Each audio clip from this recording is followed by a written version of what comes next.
سوال نمبر 41، وہ کون سی چیزیں ہیں جو رسولوں کی نسبت جائز نہیں؟ جواب، ان کے حق میں عقلی اور شرعی لحاظ سے یہ چیزیں جائز ہے: نیند، نکاح، کھانا پینا، بیٹھنا، چلنا، ہنسنا اور باقی تمام بشری لوازمات جو ان کے بلند مراتب میں نقص و عیب پیدا نہیں کرتے ہیں۔ وہ بھی بشر ہیں، انہیں بھی ویسے ہی حالات درپیش آتے ہیں جو دیگر افراد کو پیش آتے ہیں، جن کا تبلیغ احکام الہی کے ساتھ کوئی تعلق نہیں ہے۔ ان کی جانب ظالموں کے ہاتھ بڑھتے ہیں اور انہیں ظلم و ستم، اذیتیں پہنچتی ہیں، بلکہ بعض انبیاء کرام کو تو شہید بھی کیا جاتا رہا، جس طرح کہ اللہ سبحانہ و تعالیٰ نے اپنی کتاب میں خبر دی ہے۔ فرمان باری تعالیٰ ملاحظہ ہو: وَيَقْتُلُونَ الْأَنْبِيَاءَ بِغَيْرِ حَقٍّ، اور وہ ناحق انبیاء کو قتل کرتے تھے۔ سورہ آل عمران۔ فرمان الہی ہے: وَمَا أَرْسَلْنَا قَبْلَكَ مِنَ الْمُرْسَلِينَ إِلَّا إِنَّهُمْ لَيَأْكُلُونَ الطَّعَامَ وَيَمْشُونَ فِي الْأَسْوَاقِ، ہم نے آپ سے پہلے جتنے رسول بھیجے سب کے سب کھانا بھی کھاتے تھے اور بازاروں میں بھی چلتے پھرتے تھے۔ سورۃ الفرقان۔ اور نبی اکرم صلی اللہ علیہ وسلم نے ارشاد فرمایا ہے: وَلَكِنْ أُصَلِّي وَأَنَامُ وَأَصُومُ وَأُفْطِرُ وَأَتَزَوَّجُ النِّسَاءَ، اور لیکن میں تو نماز بھی پڑھتا ہوں اور سوتا بھی ہوں، میں روزے رکھتا ہوں اور چھوڑ بھی دیتا ہوں، اور میں عورتوں سے شادی بھی کیے ہوئے ہوں۔ نبی کریم صلی اللہ علیہ وسلم مرض کا شکار ہو جاتے، درد محسوس کرتے، بیماری کی شکایت کر لیا کرتے تھے۔ آپ صلی اللہ علیہ وسلم کو گرمی، سردی، بھوک، پیاس، غصہ، ڈانٹ ڈپٹ اور تھکاوٹ وغیرہ سب عوارض لاحق ہو جایا کرتے تھے، جن کے ساتھ آپ کی شان اقدس میں کوئی عیب رونما نہیں ہوتا۔ سوال نمبر 42، رسولوں کی صداقت کی کیا دلیل ہے اور کس چیز کے ساتھ اللہ تعالیٰ نے ان کی تائید و حمایت فرمائی ہے؟ جواب، اللہ تعالیٰ نے ایسے صاف اور کھلے دلائل کے ساتھ ان کی تائید و حمایت فرمائی ہے جو ان کے دعویٰ رسالت میں ان کی صداقت پر دلالت کرتے ہیں۔ نبی آخر الزمان حضرت محمد صلی اللہ علیہ وسلم کے دلائل نبوت اور معجزات میں سے ایک قرآن کریم بھی ہے، جس نے ساری خلقت کو عاجز کر دیا ہے۔ اس کے علاوہ چند ایک معجزات یہ بھی ہیں: چاند کا 2 ٹکڑے ہونا، آسمان کا روشن اور چمکدار ستاروں کے ساتھ نگہداشت میں آ جانا، آسمان کی طرف آپ کا سفر معراج فرمانا، اللہ تعالیٰ کا آپ کے دشمنوں کے مقابلے میں کافی ہو جانا، آپ کو لوگوں سے محفوظ کر لیا جانا، آپ کی دعاؤں کو شرف قبولیت سے نوازنا، آپ کا ماضی اور مستقبل کی اندیکھی اور انسنی باتوں کی اطلاع دینا، کھانے اور پینے کی اشیاء کا آپ کی برکت سے زیادہ ہو جانا، وغیرہ وغیرہ۔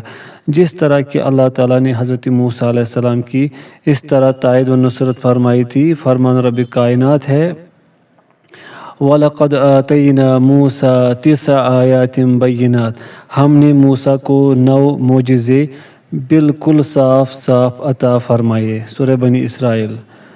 مزید بارہ تمام انبیاء و رسول کے عمدہ ترین حالات، ان کے بلند و بالا اخلاقی کردار، فطرت کی سلامتی، پاک دامنی، سخاوت، شجاعت، عدل، خیر خواہی، کامل ترین مروت، اور اس کے علاوہ اخلاق فاضلہ و عالیہ کے درجات و مراتب وغیرہ مذکورہ اشیاء میں جو آدمی بھی غور و فکر کرے گا وہ اس نتیجے پر پہنچ جائے گا کہ انبیاء کرام بلا شک و شبہ حق و صداقت ہی لائے تھے۔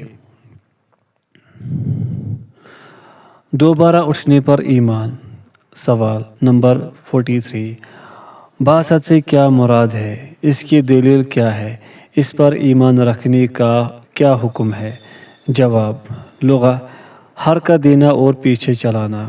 اصطلاحی اعتبار سے جسموں کو دوبارہ لوٹانا اور ان میں روح کو داخل کرنا ہے۔ اللہ تعالیٰ نے ارشاد فرمایا ہے: ونفخ في الصور فإذا هم من الأجداث إلى ربهم ينسلون۔ تو سور کے پھونکے جاتے ہی سب کے سب اپنی قبروں سے اپنے پروردگار کی طرف تیز تیز چلنے لگیں گے۔ سورہ یاسین۔ دوسرے مقام پر یوں ارشاد گرامی ہے، ثم نفخ فیہ اخری فاذا ہم قیام ینظرون۔ پھر دوبارہ سور پھونکا جائے گا، پس وہ ایک دم کھڑے ہو کر دیکھنے لگ جائیں گے۔ سورۃ الزمر۔ ایک اور ارشاد ان الفاظ میں ہے، فإنما ہی زجرۃ واحدہ فاذا ہم بالساہرہ۔ وہ تو صرف ایک خوفناک آواز ہے کہ جس کے پیدا ہوتے ہی وہ ایک میدان میں جمع ہو جائیں گے۔ سورہ النازعات۔ یہ فرمان گرامی یاد رکھے، یوم یخرجون من الاجداث سراعا کأنہم الی نصب یوفضون۔ جس دن یہ قبروں سے دوڑتے ہوئے نکلیں گے، گویا کہ وہ کبھی تھان کی طرح تیز تیز جا رہے ہیں۔ رب العالمین کے لیے تمام انسانوں کا دوبارہ کھڑے ہونا حق اور سچ ہے، اس پر ایمان لانا واجب ہے۔ سوال نمبر 44، اس کے انکار کرنے کا کیا حکم ہے اور اس حکم کی کیا دلیل ہے؟ جواب، اس کا انکار کرنا کفر اکبر ہے، یہ ملت اسلامیہ سے خارج کر دینے والا ہے۔ فرمان باری تعالیٰ ہے، زعم الذین کفروا ان لن یبعثوا قل بلی وربی لتبعثن ثم لتنبؤن بما عملتم وذلک علی اللہ یسیر۔ ان کافروں نے خیال کیا ہے کہ دوبارہ زندہ نہ کیے جائیں گے۔ آپ کہہ دیجئے کہ ہاں، اللہ کی قسم تم ضرور دوبارہ زندہ کیے جاؤ گے، پھر جو تم نے کہا ہے اس کی خبر دیے جاؤ گے، اور اللہ پر یہ بالکل ہی آسان ہے۔ سورہ التغابن۔ وَمِنْهَا نُخْرِجُكُمْ تَارَةً أُخْرَى، اور اس سے پھر دوبارہ تم سب کو وَمِنْهَا نُخْرِجُكُمْ تَارَةً أُخْرَى، اور اس سے پھر دوبارہ تم سب کو نکال کھڑا کریں گے۔ سورہ طٰہٰ۔ اور رسول اکرم صلی اللہ علیہ وسلم نے عاص بن وائل سے فرمایا تھا، جب وہ ایک تغیر پذیر بوسیدہ سی ہڈی لا کر آپ کے سامنے اسے چورا چورا کرنے لگا تھا اور یوں بولا تھا، اے محمد، کیا اللہ اس بوسیدہ ہڈی کو ریزہ ریزہ ہو جانے کے بعد بھی زندہ کرے گا؟ تب آپ صلی اللہ علیہ وسلم نے فرمایا تھا، جی ہاں، اللہ تعالیٰ اسے بھی دوبارہ زندہ کرے گا۔ وہ اللہ تجھے بھی زندہ کرے گا، پھر تجھے جہنم کی آگ میں داخل کرے گا۔ تب یہ آیت مبارکہ نازل ہوئی تھی۔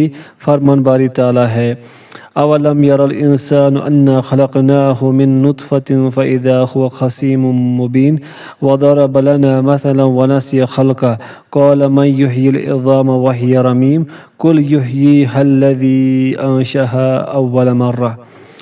کیا انسان کو اتنا بھی معلوم نہیں کہ ہم نے اسے نطفہ سے پیدا کیا ہے، پھر بھی یہ سری جھگڑالو بن بیٹھا اور ہم کو مثالیں سنانے لگا اور اپنی اصل پیدائش کو بھول گیا۔ کہنے لگا، ان گلی سڑی ہڈیوں کو کون زندہ کر سکتا ہے؟ جواب دیجئے کہ انہیں وہ زندہ کرے گا جس نے انہیں پہلی مرتبہ پیدا کیا ہے۔ سورہ یاسین۔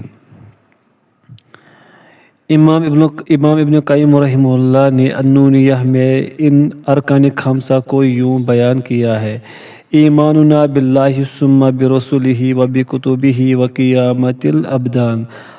ہمارا اللہ تعالیٰ پر ایمان رکھنا، پھر اس کے رسولوں، اس کی کتابوں اور جسموں کے دوبارہ اٹھنے پر ایمان رکھنا۔ وبجنودہ وہم الملائکۃ الاولی ہم رسلہ لمصالح الاکوان، اور اس کے لشکروں پر ایمان رکھنا جو سب سے پہلے فرشتے مراد ہیں، جو کہ عالم موجودات کے مصالح و فوائد کی خاطر اس کے رسول ہیں۔ هذه اصول الدین حقا اصول الخمس للقاضی هو الحمزان۔ یہ تو اصول دین کے برحق 5 اصول ہے اس فیصلہ کرنے والے کی طرف سے جو نہایت عمدہ فرمان جاری کرنے والا ہے۔ تقدیر پر ایمان، سوال نمبر 45۔ تقدیر پر ایمان لانے کا کیا مطلب ہے؟ وضاحت سے بیان کریں۔ جواب: اس بات کی پختہ تصدیق کرنا کہ ہر خیر و شر اللہ تعالیٰ کے فیصلے اور اندازے کے ساتھ وقوع پذیر ہوتی ہے، اور بلا شبہ وہ جو چاہتا ہے بلا روک ٹوک کر گزرنے والا ہے۔ دنیا میں کوئی معمولی سے معمولی کام بھی اس کے ارادے کے بغیر نہیں ہوتا، کوئی ذرہ برابر چیز بھی اس کی مشیت مرضی سے باہر نہیں ہے۔ پورے عالم میں کوئی چھوٹی سے چھوٹی چیز بھی ایسی نہیں ہے جو اس کی تقدیر اور اندازے سے سرتابی کرنے والی ہو۔ جو کچھ بھی ہو رہا ہے صرف اسی کی تدبیر سے ہو رہا ہے۔ تقدیر اور مقدار سے کوئی بھی کنارہ کش اور علیحدہ نہیں ہو سکتا، اور نہ ہی کوئی لوح تقدیر میں کھینچے ہوئے خط سے ہی آگے تجاوز کر سکتا ہے۔ وہی تنہا بندوں کے افعال، طاعات و معاصی کا پیدا کرنے والا ہے۔ اس کے ساتھ ساتھ اس نے بندوں کو کچھ کام کرنے کے حکم بھی دیے ہیں اور روکا بھی ہے۔ انہیں اپنے اپنے افعال کا خود مختار بھی بنایا ہے۔ ان کاموں پر انہیں کسی طرح مجبور محض بھی نہیں بنایا ہے، بلکہ تمام افعال و اعمال ان کے اپنے اپنے ارادوں اور طاقتوں کے مطابق ہی وقوع پذیر ہو رہے ہیں۔ اللہ تعالیٰ ہی انہیں بھی اور ان کی قدرتوں کو بھی پیدا کرنے والا ہے۔ جسے چاہتا ہے اپنی رحمت اور ہدایت سے فیض یاب فرماتا ہے، اور جسے چاہتا ہے اپنی حکمت سے گمراہی پر ڈال دیتا ہے۔ وہ جو کرتا ہے اس سے پوچھا نہیں جا سکتا، بلکہ صرف بندوں سے ہی پوچھا جائے گا۔ سوال نمبر 46۔ آپ اللہ تعالیٰ کا تعارف کن الفاظ میں بیان کر سکتے ہیں؟ جواب: جیسے اس نے اپنے آپ کو اپنی کتاب عزیز میں بیان فرمایا ہے، اور جس طرح اس کے رسول صلی اللہ علیہ وسلم نے اسے بیان فرمایا ہے۔ اس میں کوئی تحریف اور کوئی تعطیل نہ ہو، جس میں کوئی کیفیت اور تمثیل بھی نہ ہو۔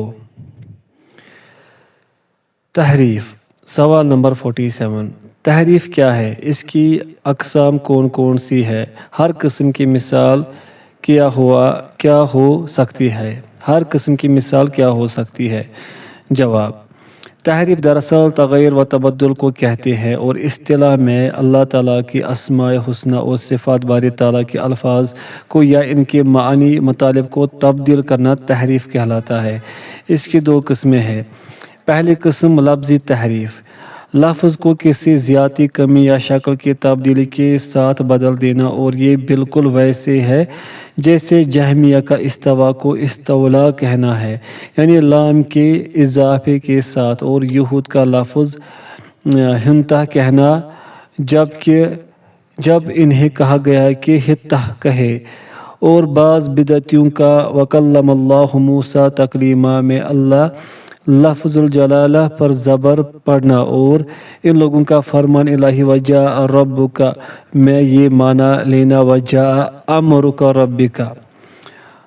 دوسری قسم معنوی تحریف، یعنی لفظ کو اس کی اصلی حالت اور صورت پر باقی رکھتے ہوئے اس کے معنی مطلب کو تبدیل کرنا۔ اس کی مثال جیسا کہ بعض اہل بدعت نے غضب کی تفسیر انتقام کے ارادے سے کی ہے، اور لفظ رحمت کا معنی انعام کا ارادہ کیا ہے، اور انہوں نے لفظ ید سے قدرت مراد لی ہے، اور اسی طرح ان کا لفظ تکلیم سے تجریح کے ساتھ تفسیر بیان کرنا۔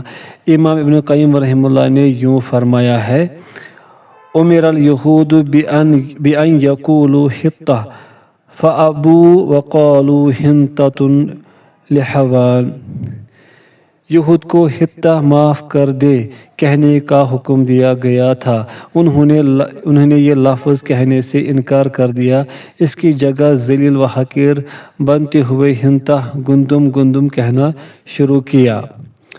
وَكَذَلِكَ الْجَهْمِيُّ قِيلَ استوا فابا وزاد الحرف للنقران۔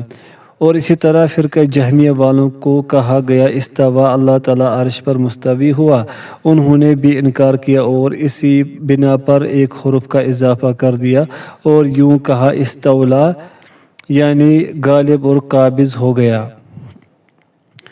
نون الیہود ولام جہمی ہما فی وحی رب العرش زائدتان۔ یہودیوں کا نون اور جہمیوں کا لام دونوں ہی عرش والے رب کی وحی میں زائد ہے۔ تعطیل، سوال نمبر 48، تعطیل کیا ہے؟ اس کے اور تحریف کے درمیان کیا فرق ہے؟ جواب، یہ لفظ علل سے ماخوذ ہے جس کا معنی خالی، فارغ اور ترک کرنا ہے، لیکن یہاں پر اس کا معنی صفات الہی کی نفی کرنا اور انہیں اللہ تعالیٰ کے لیے ثابت نہ سمجھنا مراد ہے۔ ان دونوں کے مابین باہمی فرق یہ ہے کہ تعطیل اس حقیقی معنی کی نفی کرنا ہے جس پر کتاب و سنت رہنمائی کر رہے ہیں، جبکہ تحریف کتاب و سنت کے الفاظ کی تفسیر باطل معنی کے ساتھ کرنا ہے۔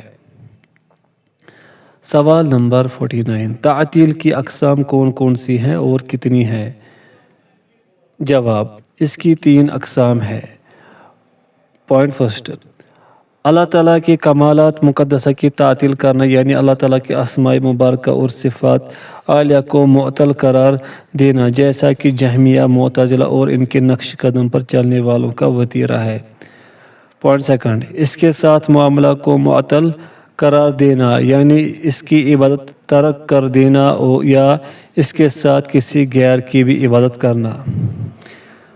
پوائنٹ تھرڈ، کسی مصنوع چیز کو اس کے صانع سے فارغ اور خالی بیان کرنا، جیسا کہ ان فلاسفہ کی تعطیل ہے جو اس کائنات کی اشیاء کو قدیمی گمان کرتے ہیں اور ان کا یہ کہنا ہے کہ تمام اشیاء اپنی طبیعت اور فطرت کے اعتبار سے مصروف کار ہیں۔ یہ تو تمام غلط باتوں میں سے سب سے بڑا جھوٹ ہے، کیونکہ کائنات میں کوئی ایسی ذات ہی نہیں پائی جاتی جس میں صفات نہ ہوں۔ سوال نمبر 50، وہ کون سا آدمی ہے جو اللہ تعالیٰ کے اسماء صفات کی تعطیل میں سب سے پہلے مشہور ہوا؟ جواب، وہ جعد بن درہم ہے۔ اس سے یہ باطل نظریات اس کے شاگرد جہم بن صفوان نے حاصل کر لیے، جن کا اس نے خوب چرچا کیا۔ جعد کو خالد بن عبداللہ القصری نے اپنے زمانے کے علماء کرام سے مشورہ کرنے کے بعد قتل کر دیا تھا۔ اس نے عید الاضحیٰ کے روز کچھ اس طرح خطبہ دیا: اے لوگو، تم اپنی اپنی قربانیاں کرو، اللہ تعالیٰ تمہاری قربانیوں کو شرف قبولیت سے نوازے۔ میں تو آج جعد بن درہم کی قربانی کرنے والا ہوں، کیونکہ وہ یہ جھوٹا دعویٰ کر رہا ہے کہ اللہ تعالیٰ نے حضرت ابراہیم علیہ السلام کو خلیل نہیں بنایا، حضرت موسیٰ علیہ السلام سے کلام نہیں فرمایا۔ پھر وہ ممبر سے نیچے اترا اور اسے ذبح کر دیا، اور یہ 2 صدی ہجری کے شروع کی بات ہے۔ رہا معاملہ جہم بن صفوان کا، تو اسے امیر خراسان مسلم بن احوز نے قتل کیا تھا۔ تکییف، سوال نمبر 51، تکییف کی وضاحت کریں، تمثیل پر بھی روشنی ڈالیں، پھر اس کی اقسام اور مثالیں بھی بیان کر دیں۔ جواب، تکییف کیفیت، صفت کی اصلیت اور حقیقت کے تعین کو کہتے ہیں۔ کہا جاتا ہے کیف الشیء، یعنی اس کی ایک معلوم کیفیت مقرر کی، اور تمثیل تشبیہ دینے کو کہتے ہیں، اور اس کی 2 قسمیں ہیں۔ پوائنٹ فرسٹ، مخلوق کو خالق کے ساتھ تشبیہ دینا، جیسا کہ عیسائیوں نے مسیح ابن مریم علیہ السلام کو اللہ تعالیٰ کے ساتھ تشبیہ دی اور فرمان الہی ملاحظہ فرمائے: لقد کفر الذین قالوا ان اللہ هو المسیح ابن مریم۔ یقیناً وہ لوگ کافر ہو گئے جنہوں نے کہا کہ مسیح ابن مریم ہی اللہ ہے، سورۃ المائدہ۔ اور یہودیوں نے حضرت عزیر علیہ السلام کو اللہ تعالیٰ کے ساتھ تشبیہ دی، اور مشرکین نے اپنے بتوں کو اللہ تعالیٰ کے ساتھ تشبیہ دی۔ پوائنٹ سیکنڈ، خالق و مخلوق کے ساتھ تشبیہ دینا، اور یہ فرقہ مشبہ کے تشبیہ کی مانند ہے، جو لوگ کہتے ہیں کہ اللہ تعالیٰ کا چہرہ مخلوق کے چہرے کے مانند ہے، ہاتھ مخلوق کے ہاتھ کی مثل ہے، سننا مخلوق کے سننے کی طرح ہے۔ اسی طرح دیگر صفات میں ان کا یہ دعویٰ ہے۔ اللہ تعالیٰ ان کی ایسی باتوں سے بہت ہی بلند ہے۔ سوال نمبر 52، فرمان الہی لیس کمثلہ شیء وہو السمیع البصیر، اس جیسی کوئی چیز نہیں، وہ سنتا دیکھتا ہے، سے جو معنی آپ سمجھ رہے ہیں وہ بیان کرے۔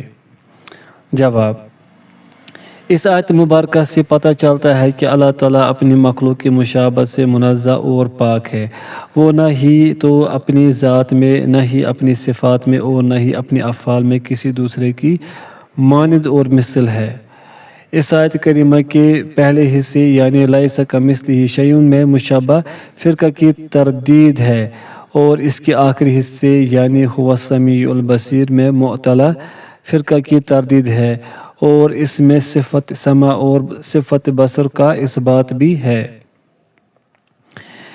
اس آیت کریمہ کے پہلے حصے میں اجمالی نفی ہے، جبکہ آخری حصے میں تفصیلاً اثبات ہے۔ آیت مبارکہ میں اشاعرہ فرقہ کی بھی تردید ہو رہی ہے، جو اللہ تعالیٰ کی بعض صفات کا انکار کرتے ہیں اور بعض صفات کا اقرار کرتے ہیں۔ وہ برعکس باتیں کرنے والے لوگ ہیں۔ اسی طرح یہ آیت مبارکہ معتزلہ فرقہ کی بھی تردید کر رہی ہے، جو کہتے ہیں کہ اللہ تعالیٰ بغیر سمع کے سمیع ہے اور بغیر بصر کے بصیر ہے۔ اس طرح باقی صفات میں یہ ان کا قول ہے۔ الاسماء الحسنی، سوال نمبر 53، الاسماء الحسنی کی مثالیں بیان کریں۔ جواب، اللہ، الحی، القیوم، العلی، العظیم، الرحمن، الرحیم، الغفور، الملک، القدوس، السلام، المہیمن، العزیز، الجبار، المتکبر، الخالق، الباری وغیرہ۔ سوال نمبر 54، اللہ تعالیٰ کے سب نام حسنی یعنی اچھے اچھے سے کیا مراد ہے؟ کیا یہ سب محکم ہے؟ کیا ان ناموں میں وصفی معنی علم کے معنی منافی ہے؟ اس کی بھی وضاحت کرے۔ جواب، ان سب ناموں کو حسنی اس لیے کہا جاتا ہے کیونکہ یہ احسن مسمی، سب سے خوبصورت ذات اور اشرف مدلول، سب سے اعلیٰ مقصود ذات پر دلالت کرتے ہیں۔ اللہ تعالیٰ کے سب نام علم بھی ہے اور اوصاف بھی ہے۔ ان میں وصفی معنی کا پایا جانا علم کی نفی نہیں، بخلاف بندوں کے اوصاف کے۔ اللہ تعالیٰ کے سبھی اسماء اپنے اپنے معنی پر دلالت کرنے والے ہیں، اور تمام کے تمام مدح و حمد اور ثنا کے اوصاف بھی ہیں۔ یہ سب نام محکم آیات سے تعلق رکھتے ہیں کیونکہ ان کے معنی مطالب لغت عرب میں بالکل واضح ہے۔ صرف ان اسماء کی کیفیت ان امور میں سے ہے جنہیں اللہ تعالیٰ نے اپنے علم خاص میں رکھنے کو ترجیح دی ہے۔ سوال نمبر 55، الاسماء الحسنی پر ایمان رکھنے کے ارکان کون کون سے ہیں؟ ان کی مثالیں بھی درج ذکر کریں۔ جواب، ان پر ایمان رکھنے کے 3 ارکان ہیں۔ پوائنٹ فرسٹ، ناموں پر ایمان لانا۔ پوائنٹ سیکنڈ، ان معانی پر ایمان رکھنا جن پر یہ الفاظ دلالت کرتے ہیں۔ پوائنٹ تھرڈ، اور جن اثرات کے ساتھ یہ الفاظ تعلق رکھتے ہیں ان پر ایمان لانا۔ مثلا ہم ایمان رکھتے ہیں کہ وہ رحیم ہے، رحمت والا ہے، اس کی رحمت ہر چیز پر وسیع ہے، وہ قدیر ہے، قدرت والا ہے، اور ہر وہ چیز پر قدرت رکھتا ہے، وہ علیم ہے، علم والا ہے، اور وہ ہر چیز کو جانتا ہے، وہ غفور ہے، بخشنے والا ہے، وہ اپنے بندوں کو بخشتا ہے۔ سوال نمبر 56، کیا اللہ تعالیٰ کے نام توقیفی ہیں؟ اگر یہ توقیفی ہیں تو ان کے معنی و مطلب کیا ہے؟ جواب، جی ہاں، یہ سب توقیفی ہے۔ کتاب و سنت میں وارد اسماء سے تجاوز کرنا جائز نہیں ہے۔ یہ صرف سننے منقول کے ذریعے ہی سے حاصل کیے جا سکتے ہیں، آراء و خیالات سے وضع نہیں کیے جا سکتے۔ بس وہی نام بیان کیے جائیں گے جو اللہ تعالیٰ نے اپنے لیے یا اس کے رسول صلی اللہ علیہ وسلم نے اس ذات باری تعالیٰ کے لیے بیان کیے ہیں۔ اللہ تعالیٰ کی صرف وہی صفات بیان کی جائیں گی جو اس نے اپنی ذات کے لیے یا اس کے رسول صلی اللہ علیہ وسلم نے اپنے رب کی ذات کے لیے بیان فرمائی ہے۔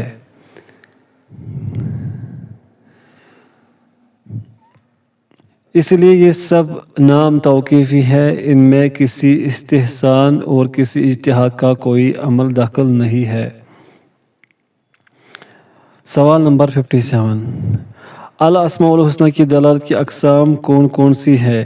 انہیں مثالوں سے واضح کریں۔ جواب، ان کی دلالت کی 3 اقسام ہیں۔ پوائنٹ فرسٹ، دلالت مطابقت، جب ہم کسی نام کے تمام مدلولات کے ساتھ تفسیر بیان کریں۔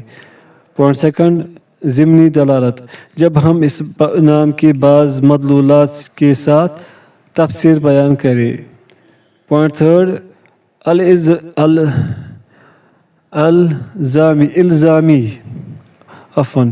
الزامی دلالت، جب ہم اس نام کے ذریعے کچھ دوسرے ناموں پر استدلال کریں۔ مثلا لفظ رحمان، رحمت اور ذکر لفظ رحمان رحمت اور ذات الہی پر دلالت کرتے ہیں تو یہ دلالت مطابقت ہے۔ ان میں سے کسی ایک پر دلالت ضمنی ہے کیونکہ دوسرا بھی ضمناً اس میں داخل ہے۔ جب اس لفظ سے باقی دوسرے ناموں پر دلالت اسی طرح کرے، رحمت تبھی ممکن ہوگی جب دوسرے بھی ثابت ہوں گے، مثلا حیات، علم کی قدرت اور دیگر اسماء، تو یہ الزامی دلالت ہوگی۔ سوال نمبر 58، کیا اللہ کے نام ایک دوسرے کے مترادف ہیں یا متضاد ہے؟ اس کی وضاحت کریں۔ جواب، اللہ تعالیٰ کی ذات کا اعتبار کرتے ہوئے یہ مترادفات میں سے ہے، کیونکہ سب سے مقصود ایک ہی ذات ہے، اور صفات کا اعتبار کرتے ہوئے یہ الفاظ متضاد سمجھے جائیں گے کیونکہ ہر صفت دوسری صفت سے الگ ہے۔ سوال نمبر 59، کیا اللہ تعالیٰ کے ناموں کی تعداد مخصوص ہے اور کیا حدیث مبارکہ میں حصر مکمل عدد بیان ہوا ہے؟ جواب، اسماء الہی کی تعداد مخصوص نہیں ہے، رہی وہ حدیث مبارکہ جس میں الفاظ ہے ان اللہ 99 اسما مئۃ الا واحدۃ من احصاها دخل الجنہ۔ اللہ تعالیٰ کے 99 نام ہے، 101 کم 100 جس نے انہیں یاد کیا جنت میں داخل ہو گیا۔ اسے ثابت نہیں ہوتا کہ یہ نام صرف 99 ہی ہے، اس سے تو صرف یہ مقصود ہے کہ یہ وصفی نام جو بھی شمار کرے گا وہ جنت میں داخل ہو جائے گا۔ سوال نمبر 20، اللہ تعالیٰ کے اسماء گرامی کو شمار کرنے کے مراتب کون کون سے ہیں جنہیں شمار کرنے پر انسان جنت میں داخل ہوگا؟ جواب، اس کے 3 مراتب ہیں۔ پوائنٹ فرسٹ، انہیں زبانی یاد کرنا۔ پوائنٹ سیکنڈ، انہیں سمجھنا۔ پوائنٹ تھرڈ، ان کے ساتھ اللہ تعالیٰ سے دعا کرنا اور دعائے مغفرت، دعائے عبادت بھی ہو اور دعائے سوال بھی ہو۔ دعائے سوال زبان سے ہوگی جبکہ دعائے عبادت زبان حال سے ہوگی۔ سوال نمبر 61، اللہ تعالیٰ کے اسماء حسنی کو شمار کرنا اور ان کا علم حاصل کرنا کس طرح تمام معلومات کے لیے اصل اور بنیادی علم بنتا ہے؟ جواب، اس لیے کہ تمام قدری اور شرعی معلومات ان اسماء الہی اور صفات الہی سے پھوٹتی اور صادر ہوتی ہے، اسی لیے تمام اسماء و صفات انتہائی درجہ مضبوط، پختہ، خیر و اصلاح اور نفع رسانی پر مبنی ہے۔ سوال نمبر 62، اللہ تعالیٰ کے اسماء حسنی کے ساتھ دعا کرنے والا کس نام کے ساتھ دعا کرے؟ جواب، دعا کرنے والے کو چاہیے کہ اپنی مطلوبہ ضرورت کے مناسب نام کا وسیلہ بنا کر اس کا تقرب حاصل کرے، گویا کہ دعا کرنے والا اس نام کے واسطے سے اس کی جناب میں سفارش پیش کر رہا ہے، لہذا بخشش طلب کرنے والے کو چاہیے کہ یوں کہے، یا غفار اغفر لی، اے بخشنے والے مجھے بخش دے۔ رحمت کے طلبگار کو یا رحمان ارحمنی کہنا چاہیے، اور رزق کے متلاشی کو یا رزاق ارزقنی کہنا مناسب ہے، اور توبہ کرنے والے یا تواب تب علیہ کہنا زیادہ بہتر ہے۔ اسی طرح باقی حاجات و مطالبات والے بھی کہے۔ سوال نمبر 63، جب کوئی اسم مدح و ضم دونوں جانب منقسم ہوتا ہے تو کیا اسماء باری تعالیٰ میں وہ داخل ہو سکتا ہے؟ اس کی کوئی مثال؟ جواب، مطلق طور پر ایسا کوئی نام اس کے اسماء الحسنی میں داخل نہیں ہو سکتا، جیسے کہ مرید، صانع، فاعل۔ یہ نام قابل مدح اور مذمت دونوں پہلوؤں میں منقسم ہونے کی بنا پر اسماء الحسنی میں شامل نہیں ہے، بلکہ ایسے ناموں میں فقط کمال درجہ اچھے پہلو کو ہی اس کی ذات پر اطلاق کیا جائے گا۔ سوال نمبر 64، کیا دو ناموں کے اتحاد سے باہم دو مماثل ذاتوں کا تصور پیدا ہوتا ہے؟ مثالوں سے اس کی وضاحت کریں۔ جواب، ایسے دو ناموں سے باہم تماثل لازم نہیں آتا، کیونکہ اللہ تعالیٰ نے اپنے نفس کو بعض ایسے اسماء سے موسوم ٹھہرایا ہے کہ انہی ناموں کے ساتھ اس کی کچھ مخلوق کو بھی موسوم کیا جاتا ہے۔ اس طرح اللہ تعالیٰ نے اپنی ذات کو بعض ایسی صفات کے ساتھ متصف کیا ہے کہ ان صفات کے ساتھ ہی مخلوق میں سے بعض کو متصف قرار دیا جاتا ہے، تو ایسی صورتحال میں تشبیہ لازم نہیں آتی۔ اس نے اپنے نفس کو سمع، بصر، علم اور قدرت والی صفات سے متصف بیان کیا ہے، پر اس نے بذات خود اپنی مخلوقات میں سے بعض کو انہی صفات سے بیان کیا ہے۔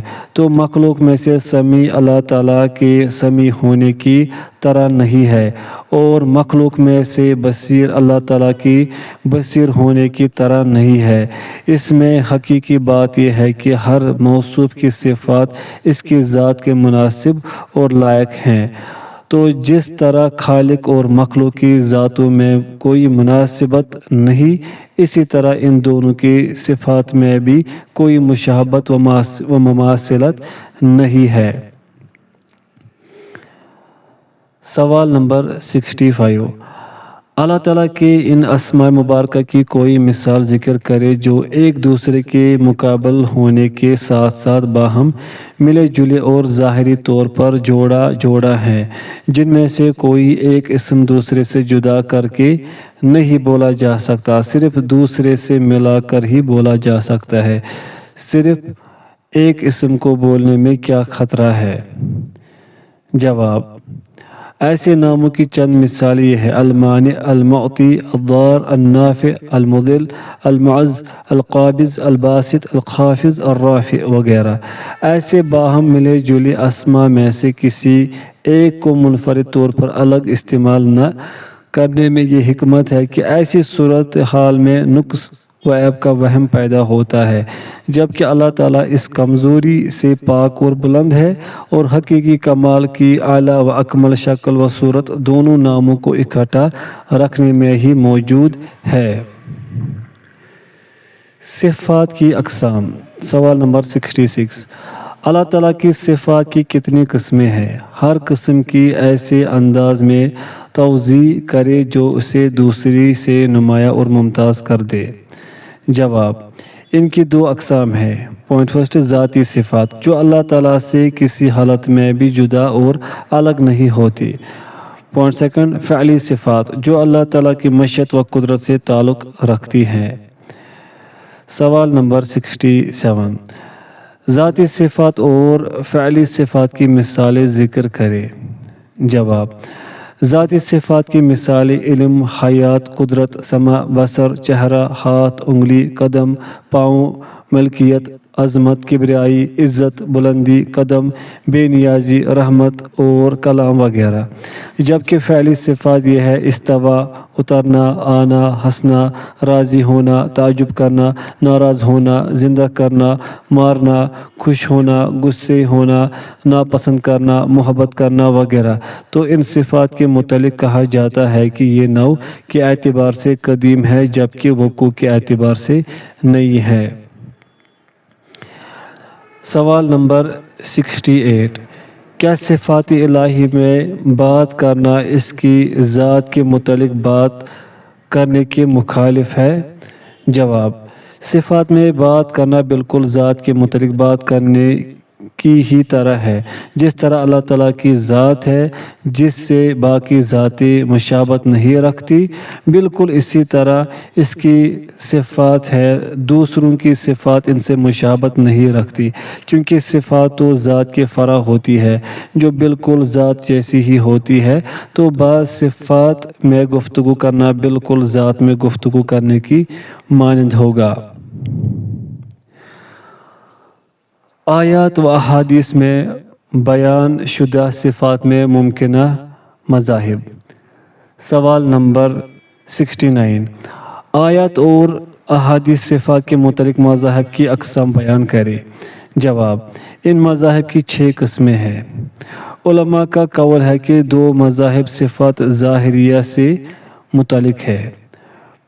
پوائنٹ فرسٹ، ایک گروہ کے مطابق ان کا اپنے ظاہری پر جاری ہونا بغیر تشبیہ دیے، یعنی جیسے اللہ تعالیٰ کی ذات کے لائق ہے لہذا وہی معنی ہی مراد لی جائے گی، اور یہ لوگ سلف صالحین ہیں۔ پوائنٹ سیکنڈ، دوسری قسم میں مشبہ فرقہ کے لوگ ہیں جو صفات اس بات میں غلو زیادتی سے کام لیتے ہیں۔ ان کا کہنا ہے کہ اللہ تعالیٰ کی صفات کو ایسے ہی تصور کیا جائے گا جیسے مخلوق کی صفات ہیں۔